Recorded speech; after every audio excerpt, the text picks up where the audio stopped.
ကဲနောက်ဆုံး final ပြီးပါပြီပေါ့နော်ဒီမှာအားသွင်းမီးနီလေးလင်းမယ်ပေါ့နော်အားပြည့်ရင်ဒီကောင်ကအစိမ်းအောင်တို့အပြာရောင်တို့တစ်ခုခုပြောင်းသွားလိမ့်မယ်ပေါ့နော်မီးလင်းရတော့ပေါ့နော်ကွတ်တီပဲပြီးရင်ဒီဘက်ကချက်ခလုတ်ကိုနှိပ်ရင်အောက်ဘက်ကဒီမီးလင်းမယ်ပေါ့နော်ဒါတော့လီသီယမ်အားသွင်းစနစ်ပြောင်းတယ်ပေါ့နော်ဘက်ထရီလဲတယ် BMS တက်တယ်တိုက်စီအားသွင်းပေါက်လဲတယ်ပေါ့နော်ဒီတော့ AC နဲ့အားသွင်းပြီးတုံးတာဟာဒါကျွန်တော်ဒါ5ဘန်းဆက်လေးကဦးလေးတယောက်ပေါ့နော်5ဘန်းဆက်လေးကဦးလေးတယောက်လာပြင်ထားတာဟာ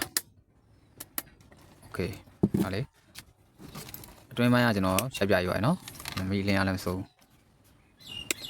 โอเคဗျဒါလေးကျွန်တော်မှတ်တမ်းထားပါနော်ဒါလေးပြင်လို့ရတာဟုတ်ကဲ့ပါအားလုံးပဲမင်္ဂလာပါဒီနေ့မှာကျွန်တော်5ဘန်းဆက်လေးတွေကဦးလေးပေါ့နော်သူ slide မီးလေးပြတ်နေလို့ပေါ့ကျွန်တော်လာပြင်ခိုင်းတာပေါ့ဘက်ထရီလည်းအားမခံတော့ဘူးနောက်အားသွင်းတဲ့စနစ်ကလည်းကျွန်တော်ဒီ inverter နဲ့အားသွင်းနေရတာပေါ့နော်လျှက်စင်မီးမရှိတော့အဲ့ဒီစနစ်ကလည်းမကောင်းတော့ဘူးပေါ့အဲ့တော့ကျွန်တော်ကိုတိုက်စီရော်လေးနဲ့ပြန်ချင်းလေးပေါ့နော်လို့ပြောတယ်အဲ့တော့ကျွန်တော်ဒါလေးကို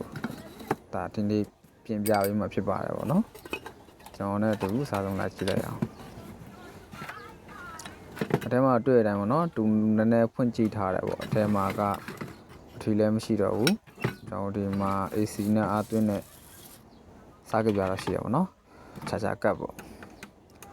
အကောင်လည်းကျွန်တော်ဒီဘက်ထရီပဲကျွန်တော်တို့ data မှာကအသုံးပြုကြတာဆိုတော့ဒီ DC to DC ပြန်သွင်းလို့ရအောင်ပေါ့နော်ကျွန်တော်ကတိုက်စီနဲ့သွင်းလို့ရအောင်လုပ်ပေးမှာပေါ့ကျွန်တော်ဒီအခု AC ကတ်ကိုကျွန်တော်ကမသုံးတော့ဘူးပေါ့နော်ဒါဒီဟာလေးကိုဖြုတ်ထုတ်ပလိုက်မယ်ဖြုတ်ထုတ်ပလိုက်ပြီးတော့ကျွန်တော်မီးတွေလည်းအကုန်ပြန်သုံးလို့ရအောင်ပေါ့နော် DIY ပြန်ဆင်မှာပေါ့ဒါလေးကိုဆိုတော့ကျွန်တော်ကျိုးတွေအကုန်လုံးဖြတ်ထုတ်လိုက်မယ်ဟုတ်ကဲ့ဗျဘက်ထရီကိုအားသွင်းဖို့တော့ပေါ့နော်ကျွန်တော်ဒီမှာ BMS လေးခံမယ်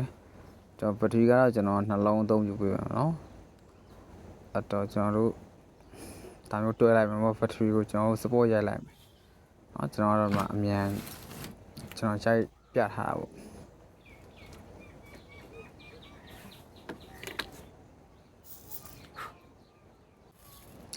ပြီးရတဲ့ဘက်ထရီကိုခဲတုံမှာနော်ကျွန်တော်တို့ဘက်ထရီကိုတော့ပေါင်းအနှုတ်မှန်ပေါ့နော်ကျွန်တော်ကျိုးတွဲရမယ်ဒါကကျွန်တော်ဘက်ထရီရဲ့အနေအစားကိုကျွန်တော်ခဲတုံနေတယ်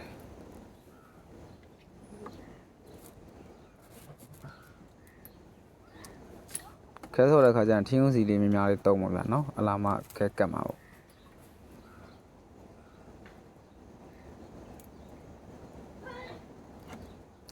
ပြီးကျွန်တော်တို့ဒီအနှုတ်ဘက်ချမ်းကိုကျွန်တော်ထပ်တုံမယ်နော်အနှုတ်ဘက်ချမ်းလေးကိုခဲထပ်ကျွေးမယ်တင်းဦးစီလေးများများသုံးမှကျွန်တော်ခဲရမြင်ပါအောင်နော်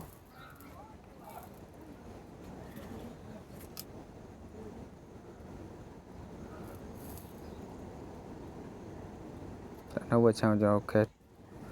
မြင်အောင်တို့လိုက်မယ်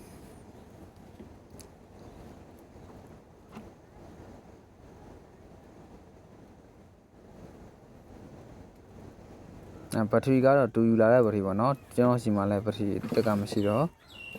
ဒီကတွေ့ရဒီမှာရောင်းတဲ့ဆိုင်ကဘက်ထရီနဲ့ပဲတူယူလာတဲ့ဟာပဲကျွန်တော်ထည့်ပေးတာပေါ့နော်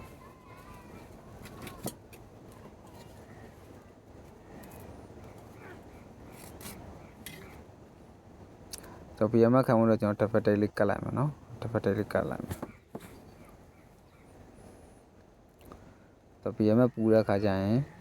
ဘက်ထရီကိုမထိအောင်ရှုံးမဖြစ်အောင်ပေါ့နော်ပြင်ကျော်တို့အပေါင်းတို့မှန်အောင်ကျွန်တော်ခဲဆော့မှာပေါ့နော်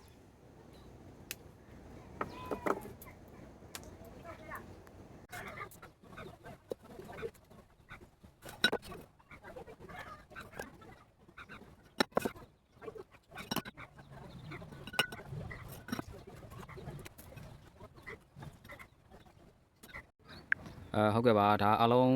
ဒါကျွန်တော်တက်ဆင်ပြီးတော့နေထားပါတော့အဲ့တော့သူကမီးရသူက2မျိုးပါတယ်ဒီအောက်ဘက်မှာ1မျိုးဒီအပေါ်မှာဒါအဝေးကိုထိုးတဲ့ slide မျိုးပေါ့နော်ဒါတစ်လုံးပါတယ်အဲ့တော့ကိုကျွန်တော်ကဒီမှာခလုတ်တစ်ခုလောက်ထားလိုက်တယ်ဒါလေးပိတ်မယ်ကျွန်တော်အားသွင်းရင်တိုက်စီနဲ့ဖြစ်သွားမယ်အမြန်အားသွင်းစနစ်ရမယ်เนาะဒီမှာ battery နှလုံးထည့်ထားတယ်ပြီးလို့ရှိရင်ဒီမှာကျွန်တော်တို့ BMS ပေါ့နော် BMS ပါတယ် BMS ကစစ် APM ပေါ့နော်ပြီး ပြီးလို့ရှိရင်ဒီဘက်မှာ cloud လေးတစ်ခုရှိတယ်နော်အဲ့ဒီ cloud လေးကဘာအလုပ်လုပ်လဲဆိုတော့ကျွန်တော်ပြမယ်ကျွန်တော်တို့ဒီမှာပေါ့နော်ဆိုလာနဲ့ပါပြန်သွင်းလို့ရအောင်ကျွန်တော်လုပ်ထားတယ်ဗျဒါကတော့ဒီ cloud လေးကိုဒါမျိုးနဲ့အောက်ကမီလေးလင်းမယ်ပေါ့နော်โอเคနော်ဒါလေးဒါအကုန်လုံးတက်ပြီးသွားရင်ဒါဆိုလာနဲ့လည်းဘယ်လိုမျိုးအားသွင်းလို့ရတယ်ဆိုတော့ကျွန်တော်ထပ်ပြပေးမယ်နော်ဆိုလာနဲ့အားသွင်းရင်တရားမီနီလေးလင်းရမယ်ကဲနောက်ဆုံး final ပြီးပါပြီပေါ့နော်ဒီမှာအားသွင်းမီနီလေးလင်းမယ်ပေါ့နော်အားပြည့်ရင်ဒီကောင်ကအစိမ်းအောင်တို့အကြိုင်အောင်တို့တစ်ခုခုပြောင်းသွားလိမ့်မယ်နော်မီလင်းရတော့နော်ကွတ်တီပဲပြီးရင်ဒီဘက်ကချက်ကလုတ်ကိုနှိပ်ရင်အောက်ကဒီမီလင်းမယ်ပေါ့နော်ဒါတော့လီသီယမ်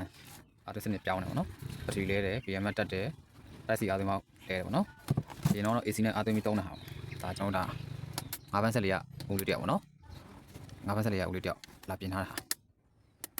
โอเคဟာလေအတွင်းပိုင်းကကျွန်တော်ရှက်ပြရွာနော်မီလင်းရလည်းမစိုး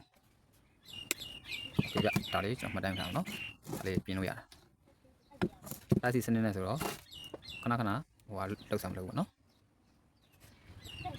โอเคပါ